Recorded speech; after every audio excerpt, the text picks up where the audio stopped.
here decides to snap on me, and I was really dramatic. Guys, welcome to my channel. I'm going to be tie-dyeing some t-shirts, and I've just realised I forgot to get the t-shirts. I've got my little friend Avocado, because we're going to be using avocados to dye, which is insane. Sad little story about Avo. When I worked at Asda, everybody thought he was really ugly and nobody was buying him, so they put him down to £1 and I bought him. So yeah, I think this is great that you can dye a t-shirt using avocados. I got this idea from Instagram from an account I follow. Her name is Jessica. She did a great video on this on IGTV. So I filmed this in 2 parts because as much as I do love avocados, you need 10 pips. So for the meantime, I'm going to be using this dye. I have never ever dyed anything before. Not on purpose. I have a lot of times dyed a shirt a dingy colour because I put it in with colours. Remember, I had this black dress with a white shirt underneath, but it was attached, you couldn't take it out, and I put it on too high of a wash, and then the black of the dress went all over the shirt, so that was a good bite. Some tops here that I do not wear anymore. I'm also wearing this t-shirt that I didn't wear anymore, and I added this little collar, this little border to it. I think it looks nice with this little jumpsuit. Pink one with the lips on, so I think that I'm gonna do some avocados, maybe keep it pink and pink. I've got this top that I'm unsure about that I bought from a charity shop. Oh, now I see it, I actually think it's called white. Oh, I don't know what to do. This is why I made sure I had enough t-shirts. I have this t-shirt that my mum got me when I was leaving. I never wear this one, I think I bought it once. So yeah, this is why I'm glad that I've changed now and don't do this anymore, because I have far too many t-shirts. I would also just like to come here and say, I know my face is a different colour to my neck. Yeah, so for some reason I felt the need to tell everybody that my neck was really long and the colour didn't match. It matches in this clip now, but it didn't match in the clip before, so it must have just been a lighting thing. Anyway, I don't know why I was being a weirdo and felt the need to tell that. So for the next bit I go into the garden, but as soon as I get into the garden I realise it's a Saturday and you will not be able to hear me, so everything's going to be a voiceover. For the first step I take a bucket. Then I realised the bucket was smelly for some reason. I think it's just been like sitting in the garage. And then I show you the spoon that I'm going to use and the gloves I'm going to use and a rag, and then I realised, hey, why did I buy this rag? Why did I buy this rag? To clean stuff. Why did I bring this rag to the garden? You don't need a rag. And this is the dye that I was going to use that you've already seen. And let's read the instructions I just said. Hey, where are you going? Okay, right, let's go back. We need to read the instructions. So it said to empty the sachet out in a smaller cup before you add it to 3 gallons of water. So I added the sachet to boiling hot water, and then later I would add it to the bucket of water, which was kind of like a lukewarm mixture, which would obviously have the boiling water in it. So all around it was like a hot mixture, I would say. So this is what it looked like in the little pot, and then I added it to the big bucket. And then I had to start on the t-shirt.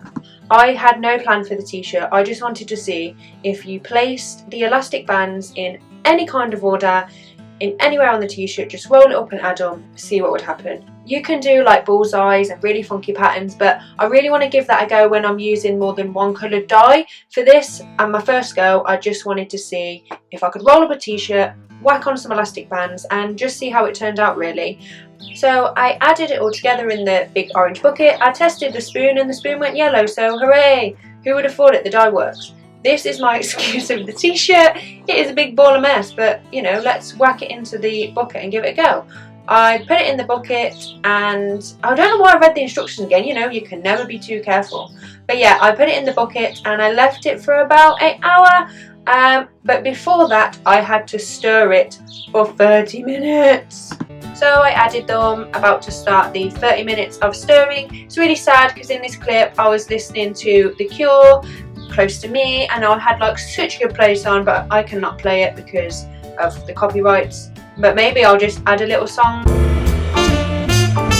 So after about 30 minutes of stirring, I left it for an hour, and then I poured the water out and they were looking very yellow, so I was a little bit worried.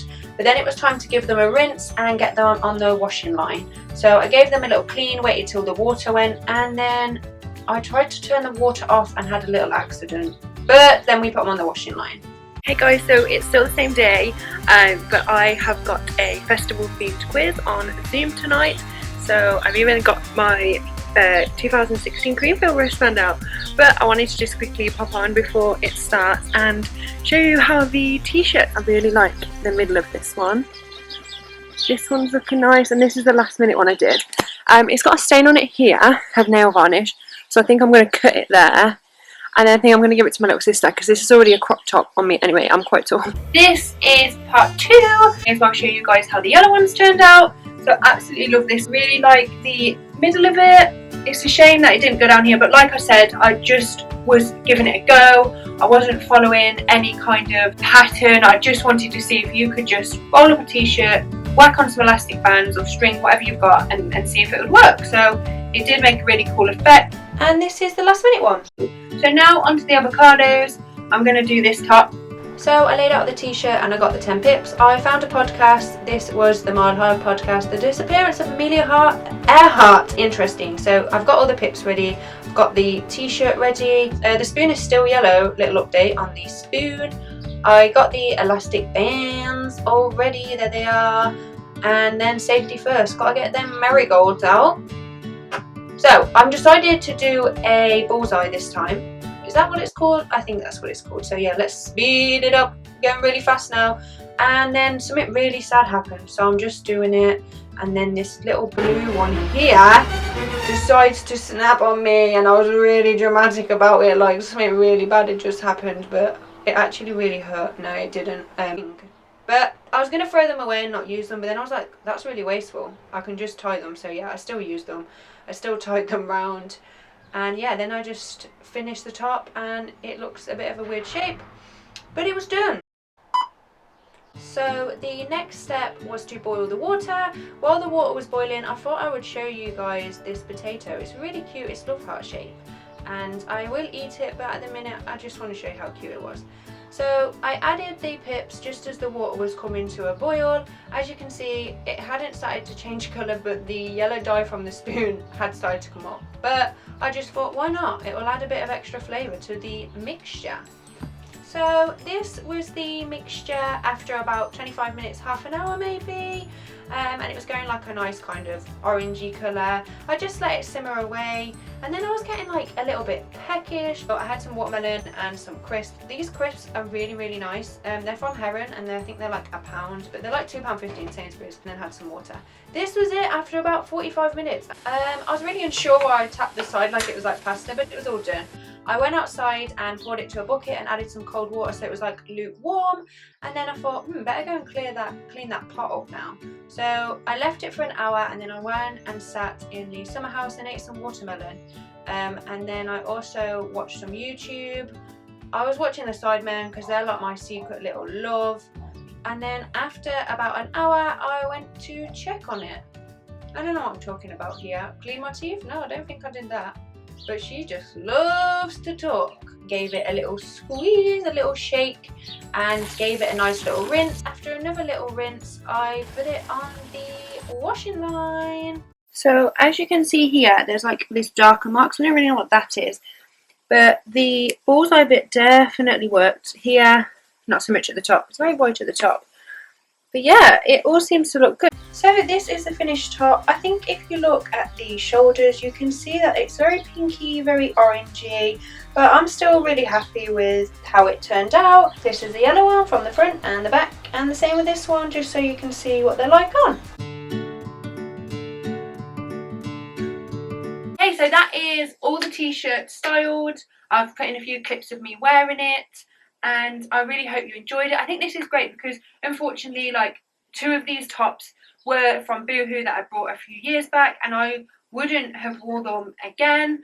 So I think it's a good way of restyling them and making them into something you want. If you do choose to upcycle a t-shirt, please do let me know. And as I always say, if you've got any video ideas, please let me know. And yeah, because I've thought of one so far. I don't know if this is video number 6. I don't know. But yeah, I love just making up a random idea and doing it. But I would love to know what you guys would like to see. So thank you for watching, and bye.